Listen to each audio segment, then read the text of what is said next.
مع انتشار جائحة كوفيد-19 والمعروف باسم فيروس كورونا في جميع قارات العالم، بدأ الكثير من الناس في التساؤل: هل هذا الوباء هو أسوأ الأوبئة في التاريخ بالفعل؟ أم أن العالم قد مر عليه ما هو أسوأ من هذه الجائحة؟ الحقيقة أنه على الرغم من الخسائر الكبيرة التي سببها فيروس كوفيد-19 في العالم، سواء كانت خسائر بشرية أو خسائر اقتصادية، إلا أنه لا يعتبر الأسوأ في التاريخ، فقد تأثر العالم على مدار التاريخ بالعديد من الأوبئة والتي أثرت في التاريخ وتسببت في تغيير حضارات كاملة. وفي هذا الفيديو سنتعرف على أسوأ الأوبئة التي ضربت البشرية. طاعون جاستنيان. دمر الطاعون الدبلي الإمبراطورية البيزنطية، والتي كانت بمثابة بداية لانحدارها، وتكرر هذا الطاعون بشكل دوري بعد ذلك، وتشير بعض التقديرات إلى أن ما يصل إلى 10% من سكان العالم ماتوا بسبب هذا الوباء. وتمت تسمية الطاعون على اسم الإمبراطور البيزنطي جاستنيان، وفي عهده وصلت الإمبراطورية البيزنطية إلى أقصى حد، حيث سيطرت على المنطقة الممتدة من الشرق الأوسط إلى أوروبا الغربية. وبنى جاستنيان كاتدرائية عظيمة تعرف باسم آيا صوفيا أو الحكمة المقدسة، وهي موجودة في القسطنطينية أو ما يعرف حاليا بمدينة اسطنبول، وذلك قبل أن تتحول إلى مسجد ويعاد افتتاحه في عام 2020 كمسجد للمسلمين. وأصيب جاستنيان أيضا بالطاعون ونجا، ومع ذلك فقدت إمبراطوريته الأراضي تدريجيا في الوقت الذي ضرب فيه الطاعون. الموت الأسود.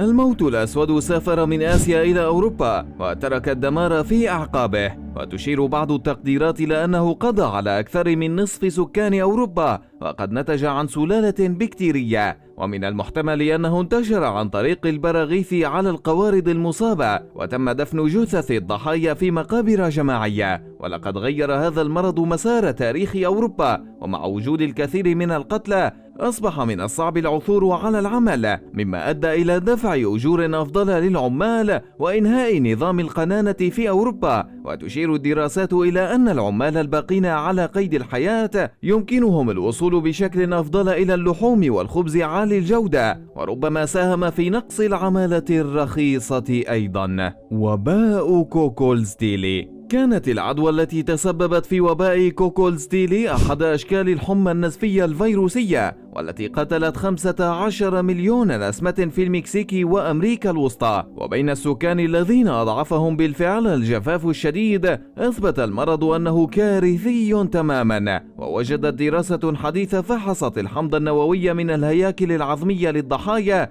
أنهم أصيبوا بنوع فرعي من السالمونيلا، والذي يسبب الحمى المعوية، وهي فئة من الحمى التي تشمل التيفوئيد. ويمكن أن تتسبب الحمى المعوية في ارتفاع درجات الحرارة والجفاف ومشاكل الجهاز الهضمي، ولا تزال تشكل تهديدا صحيا كبيرا حتى اليوم.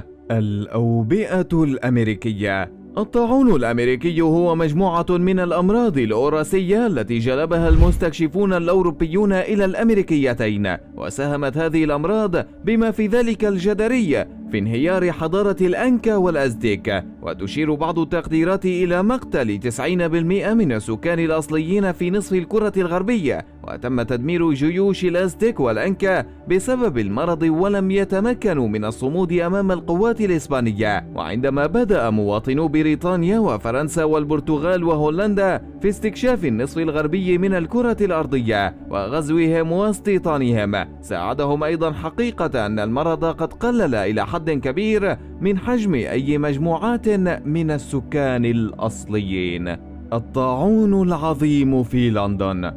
تسبب آخر تفش للموت الأسود في بريطانيا العظمى في نزوح جماعي من لندن بقيادة الملك تشارلز الثاني، وبدأ الطاعون في أبريل من عام 1665 وانتشر بسرعة خلال أشهر الصيف الحارة. وكانت البراغيث من القوارض المصابة بالطاعون أحد الأسباب الرئيسية لانتقال العدوى. وبحلول الوقت الذي انتهى فيه الطاعون كان حوالي 100,000 شخص بما في ذلك 15 15% من سكان لندن قد ماتوا، ولكن هذه لم تكن نهاية معاناة تلك المدينة. ففي 2 سبتمبر من عام 1666 بدأ حريق لندن العظيم، واستمر لمدة 4 أيام، والتهمت النيران جزءا كبيرا من المدينة.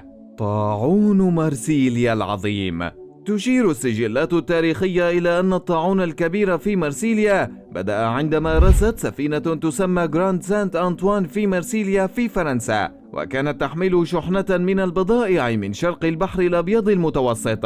وعلى الرغم من أن السفينة كانت في الحجر الصحي، إلا أن الطاعون لا يزال منتشرا داخل المدينة، على الأرجح من خلال البراغيث على القوارب المصابة بالطاعون.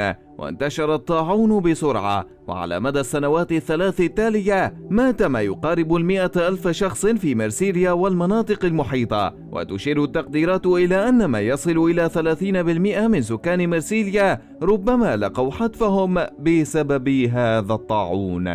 وباء فيلادلفيا. عندما استولت الحمى الصفراء على فيلادلفيا عاصمة الولايات المتحدة في ذلك الوقت، اعتقد المسؤولون خطأ أن العبيد محصنون، ونتيجة لذلك دعا أصحاب عقوبة الإعدام إلى تجنيد أشخاص من أصل إفريقي لرعاية المرضى. وينقل هذا المرض عن طريق البعوض الذي شهد طفرة سكانية خلال طقس الصيف الحار والرطب بشكل خاص في فيلادلفيا ذلك العام. ولم يتوقف الوباء في نهاية المطاف إلا بعد حلول فصل الشتاء وموت البعوض، وبحلول ذلك الوقت مات أكثر من 5,000 شخص. وباء شلل الأطفال الأمريكي.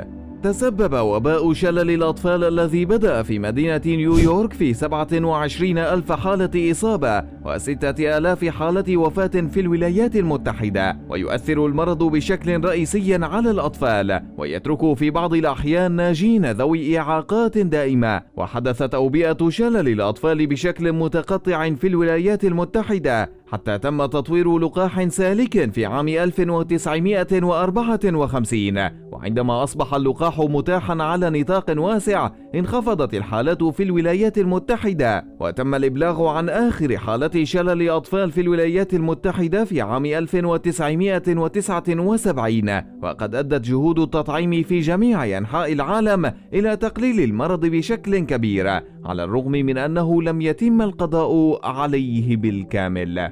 الإنفلونزا الآسيوية. كانت جائحة الإنفلونزا الآسيوية عرضا عالميا آخرا للإنفلونزا، وتسبب المرض بجذوره في الصين في وفاة أكثر من 1,000,000 شخص.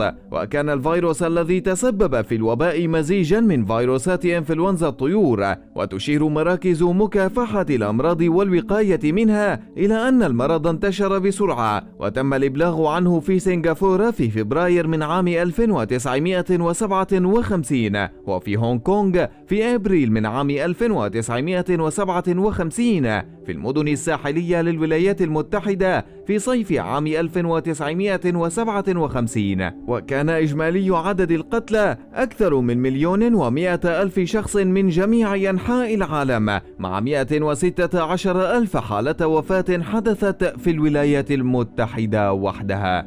جائحة وباء الإيدز.